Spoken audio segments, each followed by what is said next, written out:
All right, welcome back. Um, I had this realization just now eating breakfast that I think for me to feel good personally, I kind of need to pretend to be like an athlete. Like back in, from 2012 until um, fairly recently, or like yeah, for a long time I was doing bodybuilding. I was super into like my diet, specifically looking at all the micronutrients, the macronutrients, and like the calories. And I was super like disciplined about tracking everything and my weight and all kinds of things, and the weight in the gym and all that stuff. And then I got to a point where I was kind of happy with where I was at, and I also got into CrossFit a little bit, and all of a sudden I started doing like 2 workouts a day. I was doing like some sort of cardio in the morning and then strength training in the evening. And I was doing that for a long time, and then I just one day I like woke up and realized, well, I'm probably not going to compete in the CrossFit Games. I'm probably not going to win the CrossFit Games even if I tried to compete. So what the like am I doing? What am I doing here? I'm doing 2 workouts a day. I'm spending like 3-4 hours training every single day. But for what? I'm not gonna become the CrossFit champion. So um what's the reason why am I doing this? And after that I just started like realizing maybe I should be more like holistic and less less like crazy about my training. And so I sort of like tapered off and went a little bit more relaxed with working out. But that also meant that I kind of lost the interest, because there was like no, what's the point of it even if I don't have goals the way that I've had goals before. um, and I think I haven't really realized this because I've kept going for the reason of like longevity. I want to maintain whatever I've built up, so my body or my physique and my conditioning or whatever as it is. I want to maintain that. And I also want to, I know it's healthy for you to like work out and exercise and be fit. So those two have been like my goals, but they're very boring goals if you think about it. Like maintaining what you have is like, it's a very boring goal to have, and it really doesn't motivate you to lift anything heavy. Like I haven't had goals to lift anything special for a long time, and I haven't had goals to weigh a certain amount. I haven't had goals to run a specific distance at a certain time. Um, and I haven't really thought too much about this. I've sort of thought that, well, what do I want to focus on? I want to focus on my like YouTube, my business, if that makes sense. Like getting to the point where I make enough money to kind of be set, if that makes sense. That's one of the goals that I have. And I think I interchanged the fitness goal for that goal. And then without the fitness in the background, this goal becomes a little bit more difficult, I feel like. And I'm realizing now, as I'm like somewhat training for an Ironman, that I need this. Like, I feel so good pretending to be an athlete and like thinking about, okay, where am I going to put my carbs? Am I going to put it before, after the workout? Am I going to have an intra workout shake? What am I going to do? Like all that stuff I really enjoy. And I feel like in every other area of my life, I feel so much better when I'm pretending to be an athlete, where it's like, well, if I'm going to do this bike tonight for like an hour and a half, I need to prep and I need to eat enough. And then I don't know, there's something about the idea of training so much that you kind of need to eat a ridiculous amount of food. Um, I'm not anywhere near that yet, and I'm still like kind of using this training to reduce my body fat a little bit. So I'm not at the point where I'd be eating like 3, 4, 5,000 calories, but I know that like if I keep going with this, I'm going to get to that point. And even at a low calorie rate, you could argue that you'd need to be more specific about how you eat, because if I'm trying to stay in a deficit, I don't want to be in way too much of a deficit, and I also want to maintain and fuel the workouts that I do. Um, and all of that stuff I really like. I enjoy it, and it it also gives me a reason to kind of eat properly, if that makes sense. Like my problem isn't necessarily that I would overeat if I don't track it. My problem is rather that I would undereat and I would like not eat at all, because I find it hard to motivate myself to make dinner, because it's like it's just for me and I don't really mind what I eat. So I could have like a bowl of yogurt and some oats in that, and I'd be happy with it. But if I'm training relatively hard, then I sort of need to track that stuff, which means I eat better, and um, it motivates me to do all kinds of things, like have more vegetables just to get more micronutrients in me. And yes, I'm sort of realizing that maybe I do need one of those, like a real pursuit when it comes to my training. Um, Not just maintain whatever you have and do it because it's healthy for you. Um, and It's a new realization that I've had. I've never really thought about this before. Um, but I feel like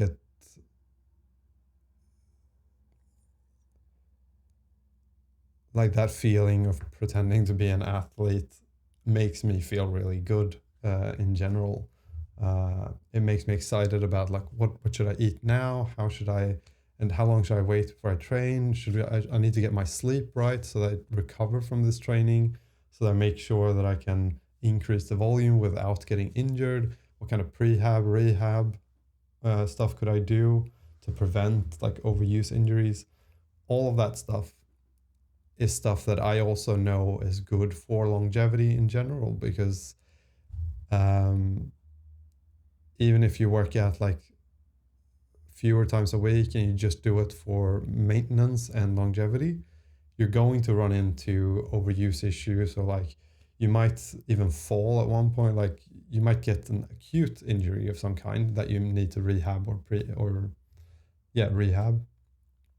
And that sort of stuff is so much easier when you have a fitness goal where it's like, well, okay, my calf is a little bit sore, like there's a part of back of my knee that's kind of weird. If I have no goal to run or to be able to deal with like swimming, biking, strength training, if I don't have that goal, then there's really no reason for me to, or it's very hard to motivate myself to do any like rehab exercises for this thing. And it's probably a good idea to do rehab exercises for whatever injuries you do have. So my my realization is just that training as an athlete or pretending to be an athlete is seems to do quite good for me, at least in my life. But enough about that. Today we don't have that long. We have exactly 1 hour. I don't know if you can see this. It's going to be upside down for you, but we have 1 hour, and we're going to try to get some of the um, ideally I'd want to get the app ready for submission uh, to review, or maybe Testflight.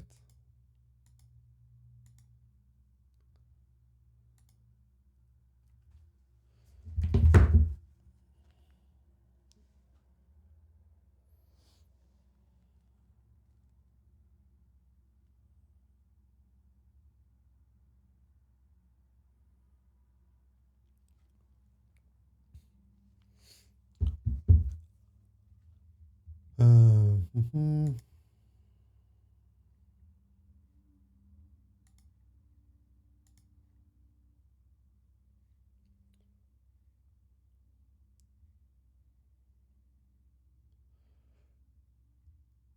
Okay, maybe you don't need to do all this stuff. Okay, yeah, so maybe we just need to do this for distribution and not for just testing. Testflight, yeah, okay. So this is all that we need is just to upload it to Testflight.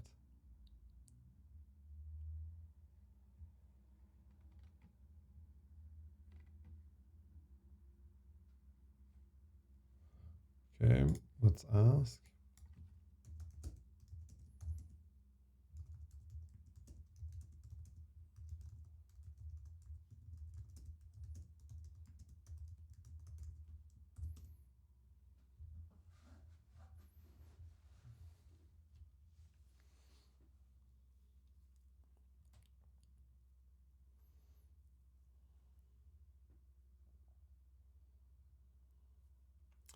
Because I got a comment. I'm gonna say who actually did this comment so that we give credit.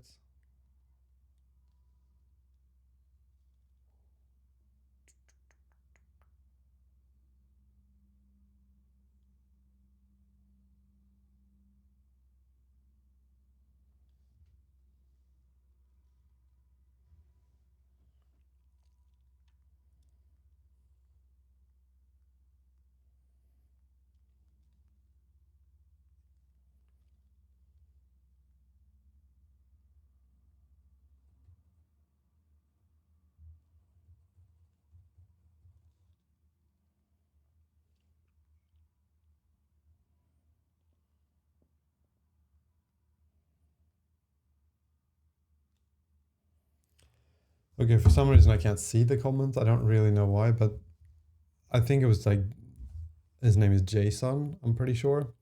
And he commented saying that why don't you just do like invite some friends and do an internal beta testing where you just give all of them like launch it to Testflight and then give all your friends the app or family and friends the app and then have them use it and tell you any bugs that come up. And I think that's a really good beta test because it's going to be very difficult to have like I don't know how many of you guys would want to be beta testers, but I'm going to assume it's more than one. And I'm going to also assume that most of you are not in Sweden. So that would mean that we'll have to deal with different time zones and like try to figure out a time to where everyone's going to be on there because it's sort of an app where everyone has to be on there. And it's also reliant on gender. So we would need a few of the opposite genders, or we would need some to be assigned to pretend to be women and some to be assigned to pretend or to be men, and then do the phone calls that way. It would just be very complicated. Whereas I can, if I invite friends and family, I can actually tell them like, or I could decide and make sure that we get as many women as we get men. And then we just test it live at a specific time. Everyone's there and it's probably easier, but I'm not sure. I don't know why I always end with what, but I'm not sure. But because I am sure, like that's a good way to do it. Pubspec.yaml, bump the build.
All right, we have a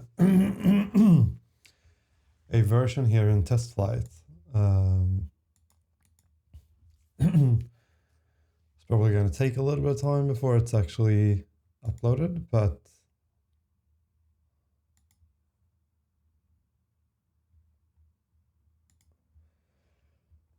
what this means is I could test it. The question is just how do I test it? Or rather, who do I invite to test it?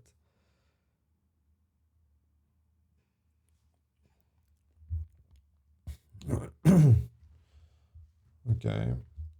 What if do I have Testflight?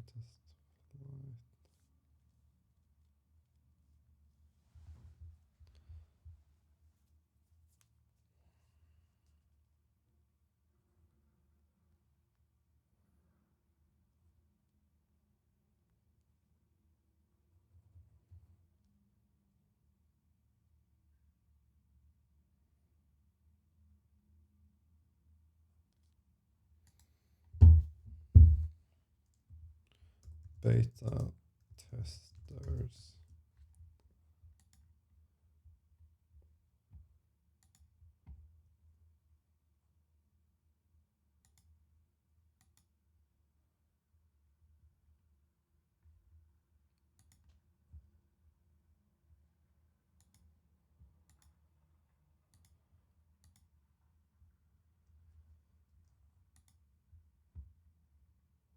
No builds available.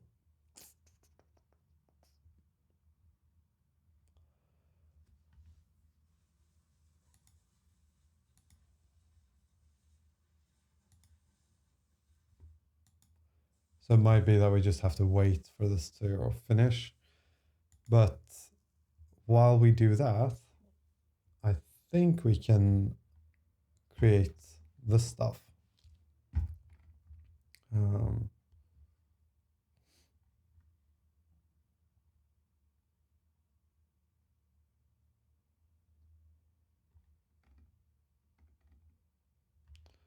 I believe. First of all, let's go to GoDaddy.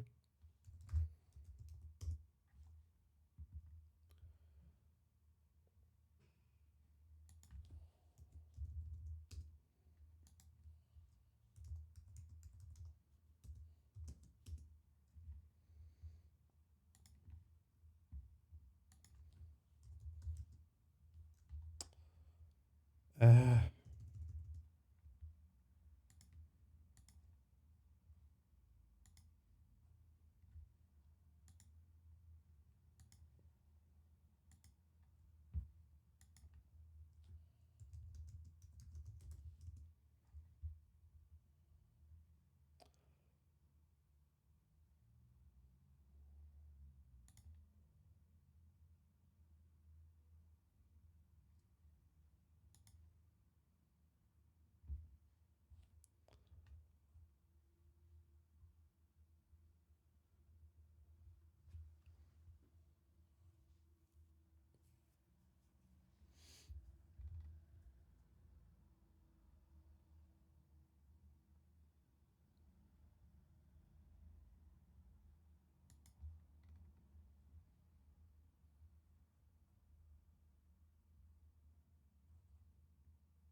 this stuff is very annoying because it's like create an account, but there is no sign in to an account that you already have. I already have an account.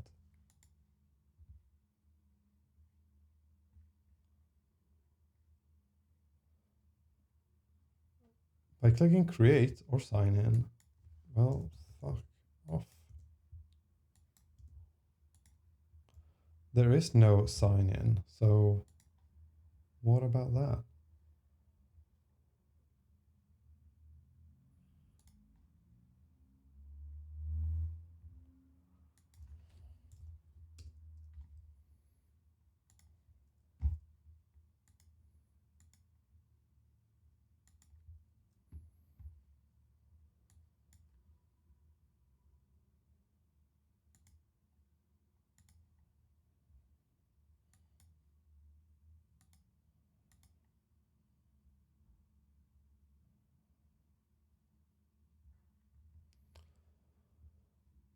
Good, we're signed in.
All right, I realize I haven't really revealed the name for the app yet.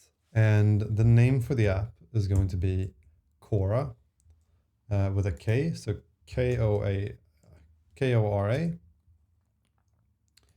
And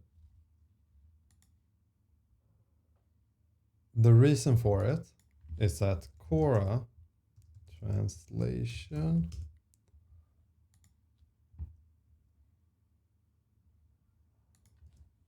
Swedish.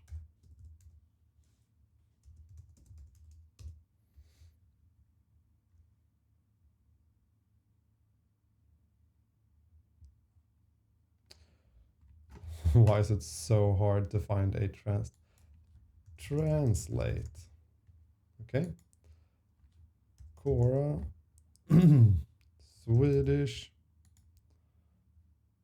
English.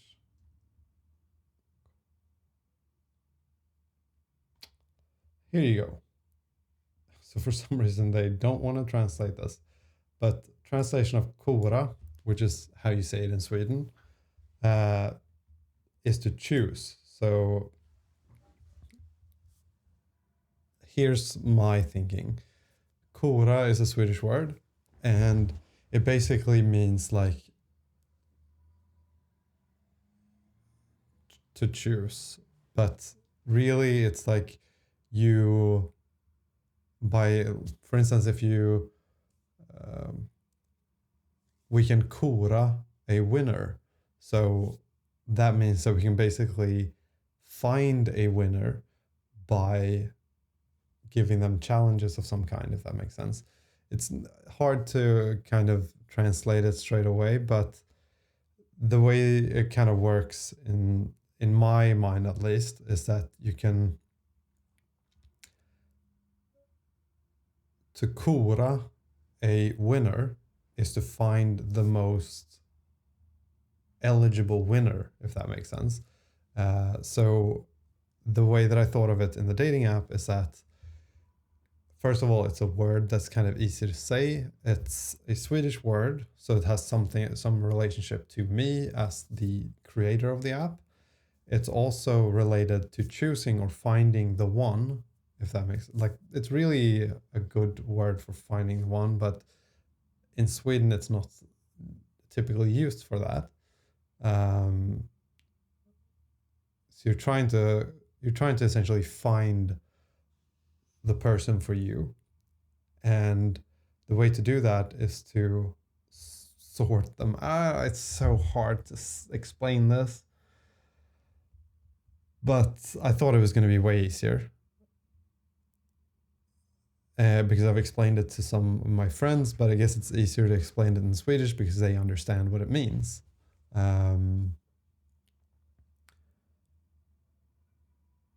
But really, it's just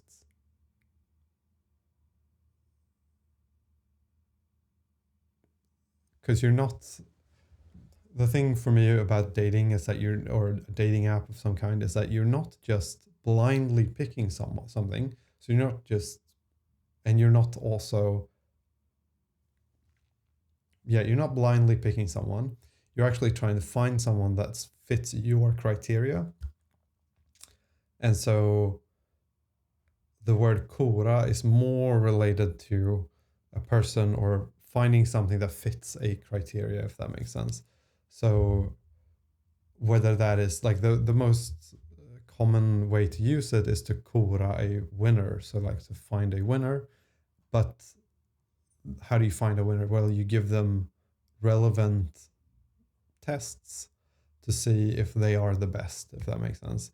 So that's the same when you're dating. You're like essentially giving out tests, or like asking questions, trying to find out who this person is, so that you can gather, is this the one for me? So you're trying to Kora your match. And so Kora, or Kora, which is, I guess, what it will most be used as, was a very simple 4-letter word that's easy to spell, easy to talk to someone about. It's also something that I think I've thought about a little bit, that I don't know how important that is, but if you think about this in the long term, you're thinking about like, okay, if I meet my future like wife or whatever on this app, and someone asks us, where did you meet? You don't want to have the name of the app be something that they don't want to say. So Kora sounds to me sort of elegant. It doesn't sound like findamatch.com. Like that to me sounds it's too sort of, I don't know, it doesn't sound very elegant when you say that. But when you say we met on Kora, that sentence to me flows kind of nicely. It sounds kind of nice. And Kora doesn't sound, it doesn't sound like a meat market. Whereas, let's say you named it like hotsingles.com, that's, you're probably not going to want to, when you're at your wedding and people are asking you like, how did you meet? You're not going to want to say hotsingles.com. That's not a good name. But Kora seems like a good thing to me. Plus, it's really hard to come up with names for these things. So Kora was just the one that seemed to make the most sense. But now we have a domain. So koradating.com is ours. But there's nothing here, which is okay.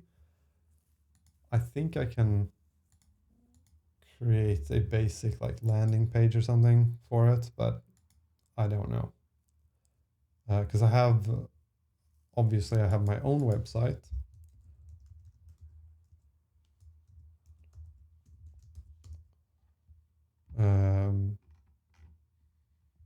Here about, I don't know what, not looked at this website for a while. But yeah, I have my website, and that's hosted on Hostinger, I believe. And I think I can just use Hostinger to create a website for this too. I should probably create an email as well using like Google or something, but doesn't really matter right now. So marketing URL, HTTP.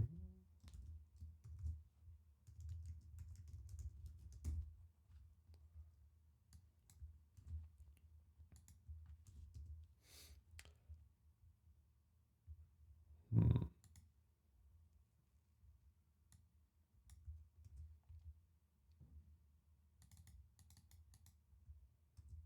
Ah, it's not secure. Why is it not secure though?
Okay, I'm gonna have to fix that at some point, but we're not gonna do that right now because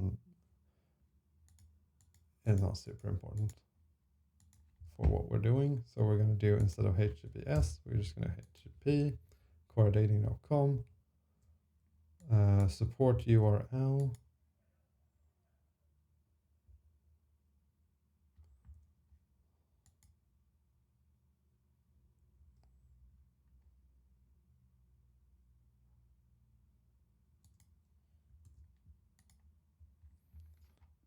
Okay.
All right, we have to come up with some sort of description for the app. So Kora.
Actually, let's go and look at, um, see if we can do this here. Actually, we might be able to. So is the App Store on here? Can you download apps on simulators?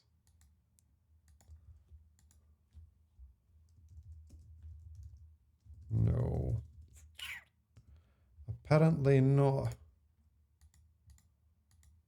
What we can do is we can maybe search for it.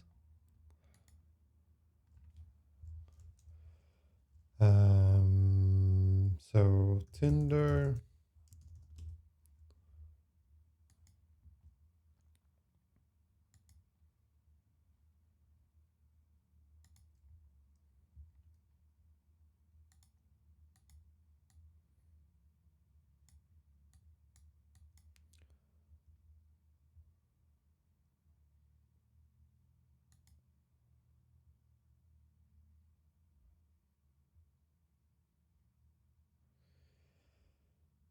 Um,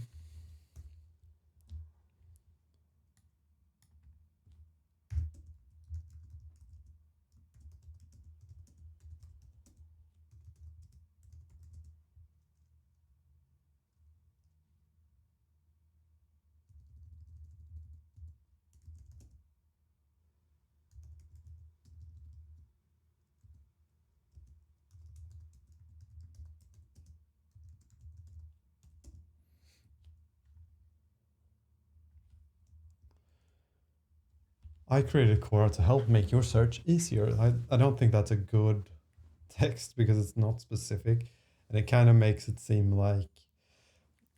So here's what I'm thinking. I like the idea of being personal in this. Maybe. I don't know. Like, fuck, have an opinion, Cal. Um, I talked to my friend and he was saying that he was wondering, do you want, because one thing that I'm banking on here a little bit, or hoping, not really banking on, but I hope that could be it will be additive to um, the promotion and all of the stuff for this app, is the fact that there's only one developer. So you can literally go to YouTube, you can watch every single video of me building this app, every decision that I make, everything. You can just see my logic, you can see who I am because you'll see me speaking to the camera.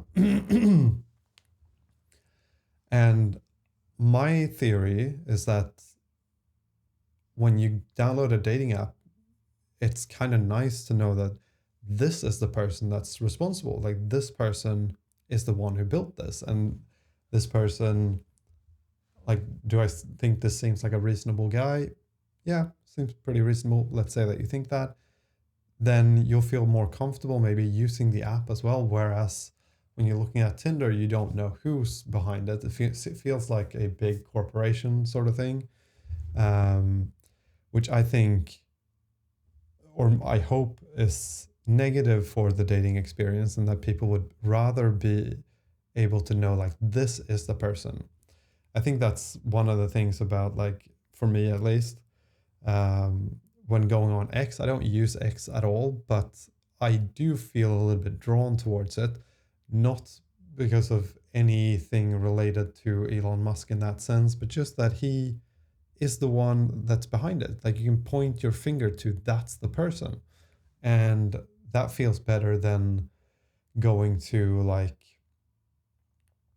well, I guess it's the same with Facebook. You know, the person behind Facebook is Mark Zuckerberg, but it still feels like this big corporation because you know that he's not the one making every single decision.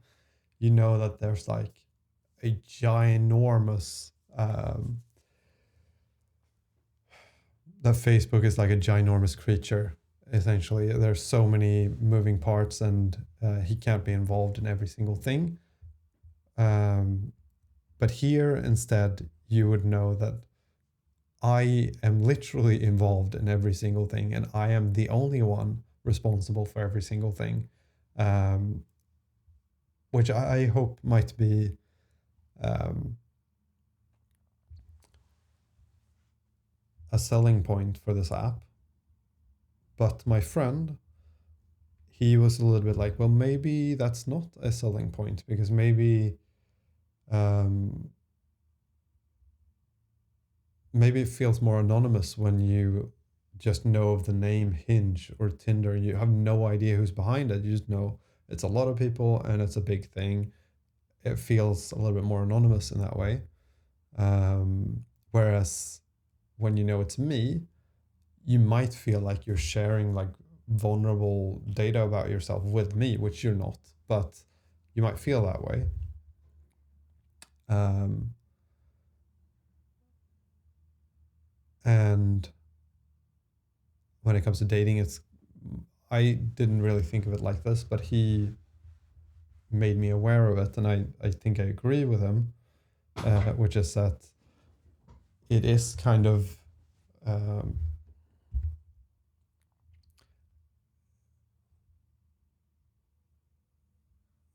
it's a bit exposing to go on a dating app. Like you're exposing yourself in a way, um, and maybe everyone isn't comfortable with that, especially not if there's like one person behind the app. And I don't know what people think in general. Like, let me know what you think. It'd be super helpful. Because my tendency here is that I want to go with I statements. So I created this app, like telling the story of what I am doing here, um, and explaining that you can go watch every single line of code be written. Um, that's also something that I like the open source idea of a dating app where you can go in and you can look at this is how it's built. There's nothing to hide behind it. It's just um, it's all open, so that there's no like hidden things behind the scenes where um, we put some users down because they don't get as many matches or people don't talk to them as long or stuff like that. It should be a completely even playing field. But I don't know what the sales pitch of this app is. Like, what is the sales pitch? And I'm not that great at coming up with it. The sales pitch is you talk to people, talk. Let's see if I actually have that.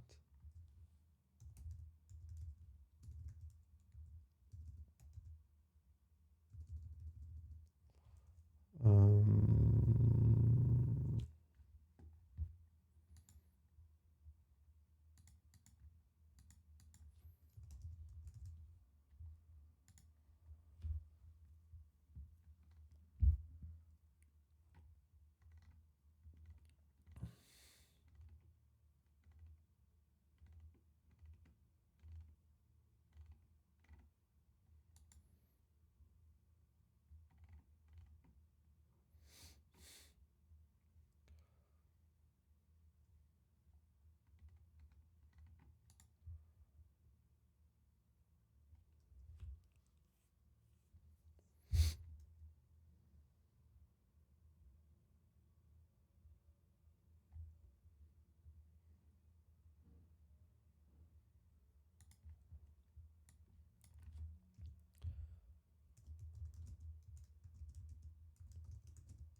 Okay, so this might be not the worst idea. Imagine if Love is Blind was a dating app.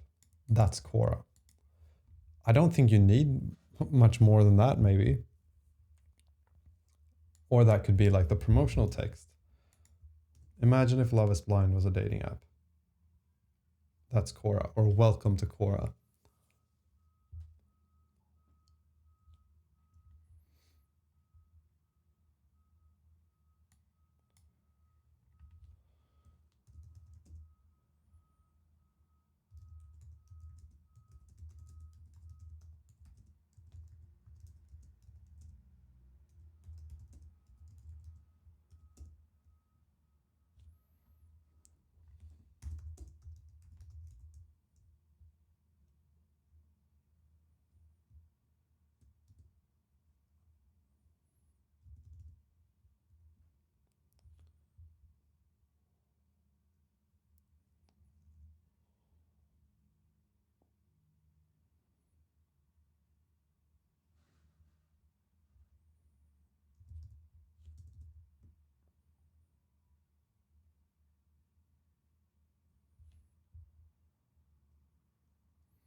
Okay, here's my, I'm gonna have to go now, but here's my potential text for the app.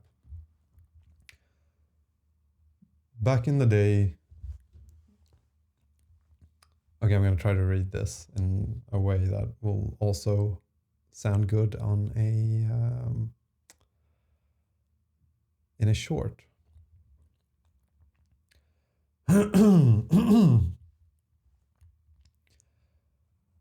Back in the day, the phone used to be just that, a phone for phone calls, where you talk to people, hear their voice, their personality, who they are. Nowadays, we swipe through pictures of people, read prompts, and try to figure out if this person is for us. And then we show up to the date and realize what we could have figured out in just a 5-minute phone call, that this is not our type of person. Kora is based on the idea that what you can find out about a person in a 5-minute phone call would typically take weeks of texting to even get close to. So in Kora, you call first, then you see who you've called. We read the book before we see the cover. Not because the cover isn't important, but because it's hard to know which combination of cover and content we actually want. Okay, I'm gonna try to read that again, but on my phone. And the reason that I'm not cutting all of this stuff out is because this is part of the marketing and this is stuff that I want to share as well. So I figured maybe it's interesting to keep this in.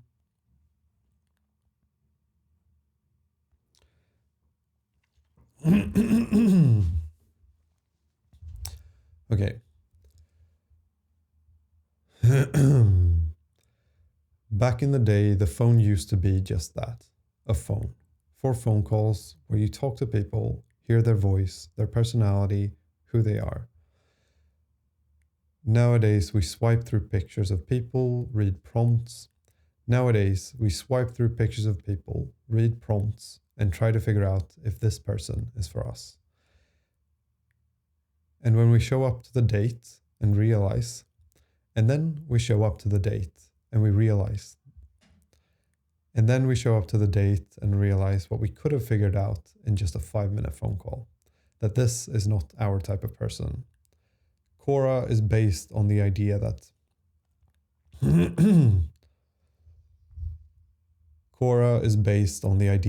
what you can find out about a person in a 5-minute phone call would typically take weeks of texting to even get close to. So in Kora, you call first, then you see who you've called. We read the book before we see the cover. Not because the cover isn't important, but because it's hard to know which combination of cover and content we actually want.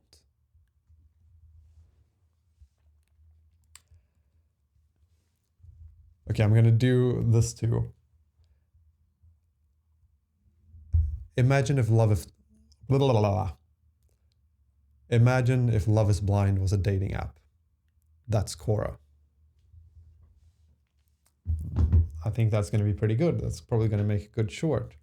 Or maybe an ad at some point. I'll probably have to do that better, but and it's not really ready for an ad yet, but either way, we're going to save this and then I'm going to bid you all farewell and we'll see you next week.